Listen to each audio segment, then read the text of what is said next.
നടിയെ ആക്രമിച്ച കേസിൽ അതിജീവിതയുടെ ഇന്നത്തെ വൈകാരികമായ പ്രതികരണം നമ്മൾ കണ്ടല്ലോ. സങ്കടകരമായ ഭയപ്പെടുത്തുന്ന ഒരു അവസ്ഥയാണത്. അത് വായിക്കുമ്പോൾ തന്നെ നമുക്ക് ആ ഒരു ഫീലാണ് വരിക. കാരണം നമ്മൾ എത്രത്തോളം, അതായത് ഇത്രയും പ്രിവിലേജ്ഡ് ആയിട്ടുള്ള, ഇത്രയും നടിയായിരിക്കുന്ന, സമൂഹത്തിൽ തന്നെ കുറച്ചുകൂടി ഉയരങ്ങളിൽ നിൽക്കുന്ന ഒരാൾ നേരിടേണ്ടി വരുന്ന, എന്നെ ജീവിക്കാൻ അനുവദിക്കുന്നു എന്ന് പറയേണ്ടി വരുന്ന അവസ്ഥ, അതൊരു ഭീകരതയാണ്, ഇല്ലെങ്കിൽ ഒരു ഭാരമാണ് ഉണ്ടാക്കുന്നത് എന്നുള്ളതാണ്. അത് വായിക്കുമ്പോൾ നമുക്ക് അങ്ങനെയാണ് അത് ഫീൽ ചെയ്യുന്നത്. അപ്പോൾ ഈ ആക്രമിക്കപ്പെട്ടതിന് ശേഷം അവർ കടന്നുപോയ വഴി നമ്മൾ കണ്ടതാണ്. അതിക്രമം ഉണ്ടായപ്പോൾ അപ്പോൾ തന്നെ പരാതിപ്പെട്ടത് തെറ്റായോ എന്ന ചോദ്യം ഉന്നയിച്ചുകൊണ്ടാണ് അതിജീവിതയുടെ ഈ വൈകാരികമായിട്ടുള്ള കുറിപ്പ് തുടങ്ങുന്നത് തന്നെ. നടന്നതെല്ലാം വിധി എന്ന് കരുതി സമാധാനിച്ചിരിക്കണമായിരുന്നോ എന്ന് അതിജീവിത ചോദിക്കുന്നുണ്ട്. പിന്നീട് എപ്പോഴെങ്കിലും ആ വീഡിയോ പുറത്തു വരുമ്പോൾ ഇതെന്തുകൊണ്ട് അന്നേ പോലീസിൽ പരാതിപ്പെട്ടില്ല എന്ന് ഇപ്പോൾ ഓരോ കേസ് വരുമ്പോഴും ചോദിക്കുന്ന ഇതേ സമൂഹം തന്നെ ചോദിക്കില്ലേ? ഇല്ലെങ്കിൽ കുറ്റപ്പെടുത്തുന്നവരോട് എന്തു പറയണം എന്നറിയാതെ ആത്മഹത്യ ചെയ്യണമായിരുന്നു എന്നും വളരെ വിഷമത്തോടെ അതിജീവിത ആ വരികളിൽ കുറിച്ചിട്ടുണ്ട്. ഈ കേസിലെ രണ്ടാം പ്രതിയായ മാർട്ടിന്റെ വീഡിയോ അത് സോഷ്യൽ മീഡിയയിൽ പ്രചരിച്ചത് പലരും കണ്ടു കാണും. ജയിലിലേക്ക് പോകുന്നതിന് മുമ്പാണ് ഈ വീഡിയോ പ്രചരിക്കുന്നത്. ഈ വിധിക്ക് ശേഷം ജയിലിലേക്ക് പോയതിനു ശേഷം അത് വളരെ വലിയ രീതിയിൽ അത് സ്പ്രെഡ് ആവുകയും അതൊരു PR വർക്ക് പോലെ ഏറ്റെടുത്ത് അത് സ്പ്രെഡ് ചെയ്യുകയും അതിന് താഴെയുള്ള കമന്റ്സും അത് ഏതു തരത്തിൽ എവിടെയൊക്കെ ഷെയർ ചെയ്യപ്പെട്ടു എന്നുള്ളതുമെല്ലാം നമ്മൾ കണ്ടുകൊണ്ടിരിക്കുകയാണ്. അപ്പം അതിൽ മാർട്ടിൻ പറഞ്ഞിരിക്കുന്ന ആരോപണങ്ങളെ കുറിച്ച് പരാമർശമുണ്ട്. വൈകൃതങ്ങൾ പറയുന്നവരുടെയും പ്രചരിപ്പിക്കുന്നവരുടെയും വീട്ടിലുള്ളവർക്ക് ഈ അവസ്ഥ വരാതിരിക്കട്ടെ, താനൊരു മനുഷ്യനാണെന്നും തന്നെ ജീവിക്കാൻ അനുവദിക്കൂ എന്നുമാണ് അതിജീവിത അതിന്റെ അവസാനം കുറിക്കുന്നത്. നമുക്ക് പരിശോധിക്കാം എന്താണ് ഇതിൽ സംഭവിക്കുന്നത് എന്നുള്ളത്. വിദേശ പരാമർശത്തിൽ നടപടിയില്ല എന്നുള്ളതാണ് മാർട്ടിൻ ചെയ്തു പോയത്. അതായത് മാർട്ടിൻ രണ്ടാം പ്രതിയാണ്. അപ്പം അത്ര ക്രൂരമായിട്ടുള്ള കാര്യം ചെയ്ത് 8 വർഷമായിട്ട് ഈ അതിജീവിതം മാനസികമായും ശാരീരികമായും എല്ലാ രീതിയിലും ഇല്ലാതായിക്കൊണ്ടിരിക്കുന്ന ഒരാളെ വീണ്ടും ക്രൂശിക്കുന്ന, ഇല്ലെങ്കിൽ വീണ്ടും ഈ പറയുന്ന ഇവരെ അനുകൂലിക്കുന്ന ആളുകളിലേക്ക് ഇട്ടുകൊടുത്ത് അവരെ മോശമായി സംസാരിക്കുക, അവരെ കുറിച്ച് ഇല്ലാ കഥകൾ ഉണ്ടാക്കുക, ഈ അതിജീവിതക്കെതിരെ ഉണ്ടായിരിക്കുന്ന വിദ്വേഷ പരാമർശം അങ്ങനെ നിലനിർത്തുക എന്നൊക്കെയുള്ള കാര്യങ്ങൾക്കാണ് അത് ശ്രമിച്ചിരിക്കുന്നത്. അപ്പം ഈ മാർട്ടിൻ നടത്തിയിരിക്കുന്ന പരാമർശത്തിൽ മാർട്ടിൻ ആന്റണിക്കെതിരെ പോലീസ് കേസ് എടുത്തിട്ടുണ്ട്. ഈ പ്രചരിപ്പിച്ച വീഡിയോയ്ക്ക് പിന്നിലെ ഗൂഢാലോചന അന്വേഷിക്കുമെന്ന് തൃശൂർ സിറ്റി പോലീസ് കമ്മീഷണർ കഴിഞ്ഞ ദിവസം വ്യക്തമാക്കിയതുമാണ്.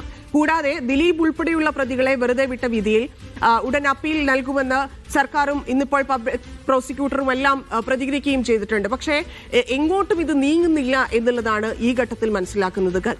കാരണം ജയിലിലുള്ള മാർട്ടിന്റെ മൊഴിയെടുക്കുന്നതിൽ, ഇല്ലെങ്കിൽ ഈ വീഡിയോയുമായി ബന്ധപ്പെട്ടുള്ള അന്വേഷണത്തിന്റെ അടുത്ത സ്റ്റെപ്പ് എന്നുള്ള രീതിയിൽ നമ്മൾ അവിടെ അദ്ദേഹത്തോട് പോലീസിനോട് സംസാരിക്കുന്ന സമയത്ത് കമ്മീഷണർ പറഞ്ഞിരിക്കുന്ന കാര്യം ഇത് കുറച്ചുകൂടെ കോൺഫിഡൻഷ്യൽ ആയിട്ടുള്ള കാര്യമാണ്, ഇതിൽ കൂടുതൽ കാര്യങ്ങൾ പുറത്തേക്ക് പറയാൻ സാധിക്കില്ല എന്നൊക്കെയുള്ള രീതിയിലാണ്. കാരണം ഇത്രയധികം ആ വീഡിയോയിലൂടെ ആ പ്രചാരണം നടത്തിയില്ലെങ്കിൽ ആ രീതിയിൽ സൈബർ അറ്റാക്ക് നടത്തിയതിനു ശേഷം എന്തുകൊണ്ട് അതിലൊരു മെല്ലെപ്പോക്ക് ഉണ്ടാകുന്നു എന്നുള്ള ചോദ്യം അവിടെ നിൽക്കുന്നുണ്ട്. എന്തുകൊണ്ട് ഇതിൽ പ്രത്യേകിച്ചൊരു നടപടിയിലേക്ക് കേസെടുത്തതല്ലാതെ ഒരു തുടർ നടപടിയിലേക്ക് പെട്ടെന്ന് കടക്കാൻ സാധിക്കുന്നില്ല എന്നൊരു ചോദ്യമുണ്ട്. കാരണം അവരുടെ വാക്കുകളിൽ നിന്ന്, അതായത് ഇന്നിപ്പോൾ ആ അതിജീവിത എഴുതിയിരിക്കുന്ന, നടി എഴുതിയിരിക്കുന്ന വാക്കുകളിൽ നിന്ന് വ്യക്തമാണ് ഒരു രീതിയിലുമുള്ള നീതി അക്കാര്യത്തിലും ലഭിച്ചിട്ടില്ല എന്നുള്ളത്.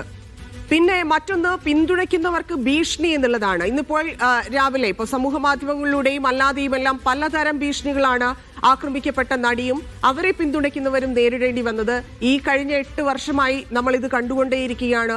ആരൊക്കെ അവർക്ക് വേണ്ടി സംസാരിക്കുന്നു, അവരെ ആക്രമിക്കുക, അവരെ ഭീഷണിപ്പെടുത്തുക, അവർക്കെതിരെ ഇല്ലാ കഥകൾ ഉണ്ടാക്കുക, അവരെ അപമാനിക്കുക, അവരെ സോഷ്യൽ മീഡിയയിൽ സൈബർ ബുള്ളിയിങ്ങിന് ഇട്ടുകൊടുക്കുക എന്നുള്ള രീതിയാണ് ഈ പറയുന്ന പ്രതികളുടെ എല്ലാം ആളുകൾ ചെയ്തുകൊണ്ടിരിക്കുന്നത്.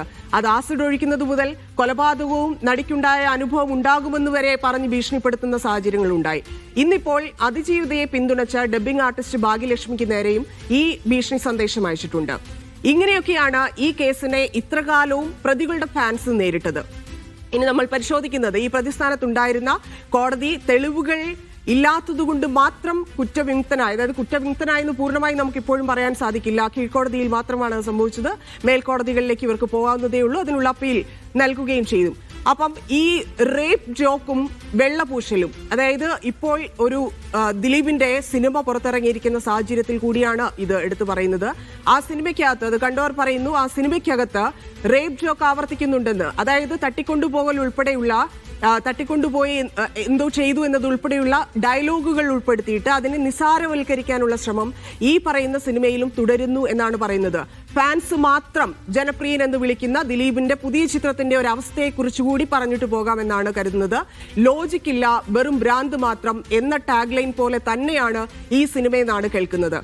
പഴയ ടീമിനെയൊക്കെ ഒഴിവാക്കി ഒരു പുതിയ തലമുറയ്ക്കൊപ്പം ദിലീപ് എത്തുന്നുണ്ട് എന്നുള്ളത് ഈ പ്രേക്ഷകരെ സംബന്ധിച്ച്, അതായത് ദിലീപ് ഫാൻസിനെ സംബന്ധിച്ച് വലിയ പ്രതീക്ഷയായിരുന്നു.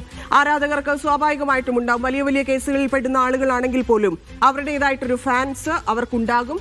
ആ പ്രതീക്ഷ പോലും ഇല്ലാതാക്കി എന്നാണ് അറിയാൻ സാധിക്കുന്നത്. ദിലീപിന്റെ പഴഞ്ചൻ പരിപാടികളിൽ നിന്ന് ഒരിഞ്ച് പോലും മുന്നോട്ട് പോകാൻ ദിലീപിനായിട്ടില്ല എന്നതാണ് ദിലീപിന്റെ സിനിമ കണ്ട ദിലീപിന്റെ ഫാൻസ് പോലും പറയുന്നത്. ഈ റേപ്പ് ജോക്ക് ഉൾപ്പെടെയുള്ള ഒരു സിനിമ ഈ 2025 ഇറക്കിയ ആ ടീമിനെ കുറിച്ച് കൂടി ആലോചിക്കുകയാണ്, അതിന്റെ അണിയറ പ്രവർത്തകരെ കൂടി ആലോചിക്കുകയാണ്. കാരണം ഇതിപ്പോൾ അവരെഴുതിയ സ്ക്രിപ്റ്റിൽ ഉണ്ടായിരുന്നതാണോ, ഇത് ഡയറക്ടറിന്റെ മനസ്സിലുണ്ടായിരുന്നതാണോ, ഇത് എഴുതിയ ആളുടെ മനസ്സിലുണ്ടായിരുന്നതാണോ എന്നുപോലും അറിയില്ല. ഇതെങ്ങനെ ഈ ഡയലോഗ് ഇതിൽ വന്നു എന്നുള്ള ചോദ്യം നിൽക്കുന്നു. കാരണം അതിൽ അഭിനയിച്ചിരിക്കുന്നത് ദിലീപ് ആയതുകൊണ്ട് നമുക്ക് അങ്ങനെ തന്നെ ചിന്തിക്കേണ്ടി വരുന്നു എന്നുള്ളതാണ്. ഈ റേപ്പ് ജോക്കുകൾ ഇന്നും ഇന്നലെയും തുടങ്ങിയതല്ല ദിലീപിന്റെ സിനിമകളിൽ. നമുക്കറിയാം ഈശ മാധവൻ, പിന്നീട് ഇങ്ങോട്ട് പല സിനിമകളിലും ഇതിങ്ങനെ ആവർത്തിച്ചു പോയിട്ടുണ്ട്. അപ്പം ദിലീപിന് എല്ലാ കാലത്തും ഈ റേപ്പ് ജോക്സ് തമാശയായിരുന്നു. അങ്ങനെ എത്രയെത്ര സിനിമകൾ ഉണ്ടെന്ന് പ്രേക്ഷകർക്ക് വെറുതെ ഒന്ന് ആലോചിച്ചാൽ മനസ്സിലാകും. ഇതിനെ വളരെ തമാശയായിട്ട്, ഈ റേപ്പ് ജോക്ക് എന്ന് പറഞ്ഞാൽ എന്താണെന്ന് പോലും അറിയാതെ ഇതിനെ വളരെ നിസ്സാരമായിട്ട് കണ്ടുകൊണ്ട് ദിലീപ് എത്ര സിനിമകളിൽ ഇത് അഭിനയിച്ചിട്ടുണ്ട്, ഡയലോഗ് പറഞ്ഞിട്ടുണ്ട്. അതൊക്കെ സംവിധായകരുടേതായിരുന്നോ ഇല്ലെങ്കിൽ എഴുത്തുകാരുടേതായിരുന്നോ എന്നൊക്കെ ഇപ്പോൾ സംശയം തോന്നുന്നു. സിനിമ സമൂഹത്തെ കൂടി സ്വാധീനിക്കുന്ന ഒരു കലയായതുകൊണ്ട് തന്നെ ഇത്തരം റേപ്പ് ജോക്സ് ഒഴിവാക്കപ്പെടേണ്ടതാണ്. ഒരാവശ്യവുമില്ലാതെ സിനിമകൾക്ക് കത്രിക വെക്കുന്ന ഈ സെൻസർ ബോർഡ് ഈ പറയുന്ന റേപ്പ് ജോക്ക് പ്രോത്സാഹിപ്പിക്കുകയാണോ എന്നൊരു സംശയം കൂടി വരുന്നു. പ്രോസിക്യൂഷന് തെളിയിക്കാനാകാത്തത് കൊണ്ട് മാത്രം നേരത്തെ പറഞ്ഞതുപോലെ കീഴ്ക്കോടതി വെറുതെ വിട്ട ദിലീപ് അയാൾ ചെയ്ത തെറ്റ്, അല്ലെങ്കിൽ ഇതേ കാര്യം സിനിമയിലൂടെ നോർമലൈസ് ചെയ്യാനുള്ള ശ്രമമാണ് നടക്കുന്നത് എന്നും നമുക്ക് പറയാം. കാരണം ഇത് വെറും ഒരു തമാശയാണ് എന്നുള്ള രീതിയിൽ അതിനെ നോർമലൈസ് ചെയ്യുന്നു. ഈ റേപ്പിനെ നോർമലൈസ് ചെയ്യാനുള്ള ശ്രമം പോലും ഇനി ഈ ദിലീപിന്റെ സിനിമകളിൽ ഉണ്ടാകാം. ഇപ്പോൾ ഈ സിനിമയിൽ ഉണ്ടെന്നാണ് പറയപ്പെടുന്നത്. ദിലീപിന്റെ എല്ലാത്തിനും കൈയടിക്കുന്നവർ ഇവിടെയുള്ളത് സമൂഹത്തിന്റെ ഒരു പരാജയമായിട്ട് കാണേണ്ട അവസ്ഥയിലേക്കാണ്. കാരണം ദിലീപ് ഇപ്പോൾ കോടതിയിൽ നിന്ന് ഇറങ്ങുമ്പോൾ വലിയ ആഘോഷം, ജയിലിൽ നിന്ന് ഇറങ്ങുമ്പോൾ വലിയ ആഘോഷം, കുറ്റവിമുക്തനായിട്ട് വരുമ്പോൾ വലിയ ആഘോഷം, ദിലീപിന്റെ സിനിമ തിയേറ്ററുകളിലെത്തുമ്പോൾ വലിയ ആഘോഷം. അപ്പം ആ രീതിയിൽ ഇതുമായി, ഈ കേസുമായി ബന്ധമുള്ള ഒരാളെ ആഘോഷിക്കുന്നുണ്ടെങ്കിൽ അത് വലിയ പരാജയമാണ് സമൂഹത്തിൻ്റെത് എന്നതുകൂടിയാണ് വ്യക്തമാക്കുന്നത്. ഈ തിയേറ്ററിന് മുമ്പിലൊക്കെയുള്ള ആഘോഷം അതാണ് സൂചിപ്പിക്കുന്നതും. ആ റേപ്പ് കൾച്ചറിന്റെ വക്താക്കളായിട്ട് ഈ അനുകൂലികൾ മാറുന്നു എന്നുള്ളതാണ്. ഈ ബബ്ബബ എന്ന സിനിമ ഞാൻ കണ്ടിട്ടില്ല, കാണുകയുമില്ല. ഇത്തരം റേപ്പ് ജോക്ക് പറയുന്ന സിനിമകൾ കാണില്ലെന്നും പ്രോത്സാഹിപ്പിക്കില്ലെന്നതും മാത്രമല്ല, ഈ ബബ്ബ എന്ന് പറയുമ്പോൾ ഈ നേരത്തെ ആരോ പറഞ്ഞതുപോലെ സോഷ്യൽ മീഡിയയിലൊക്കെ അത് വളരെ വൈറലാണ്. ആദ്യത്തെ ബാ ഭീഷണിയാണ്, രണ്ടാമത്തെ ബാ ഭയപ്പെടുത്തലാണ്, മൂന്നാമത്തെ ബാ ബലാത്സംഗമാണ്.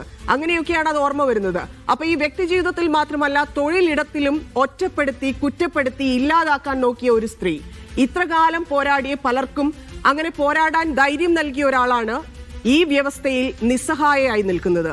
വീണ്ടും കഥകൾ മെനഞ്ഞ്, പരിഹസിച്ച്, അപമാനിച്ച് ഇല്ലാതാക്കുന്നു. ജീവിക്കാൻ അനുവദിക്കൂ എന്ന് അവർക്ക് പറയേണ്ടി വരുന്നു. ആ അവസ്ഥയിലേക്ക് എത്തിച്ചതും അതിലാഘോഷിക്കുന്നവരുമാണ് ഈ ദിലീപ് സിനിമകൾക്ക് കൈയടിക്കുന്നതും ഏട്ടൻ പാവാട എന്ന് പറയുന്നതും. നടിയ കുറിപ്പി പറഞ്ഞത് ആവർത്തിക്കട്ടെ, ഇത്തരം വൈകൃതങ്ങൾ പറയുന്നവരോടും പ്രചരിപ്പിക്കുന്നവരോടും നിങ്ങൾക്കോ നിങ്ങളുടെ വീട്ടിലുള്ളവർക്കോ ഈ അവസ്ഥ വരാതിരിക്കട്ടെ.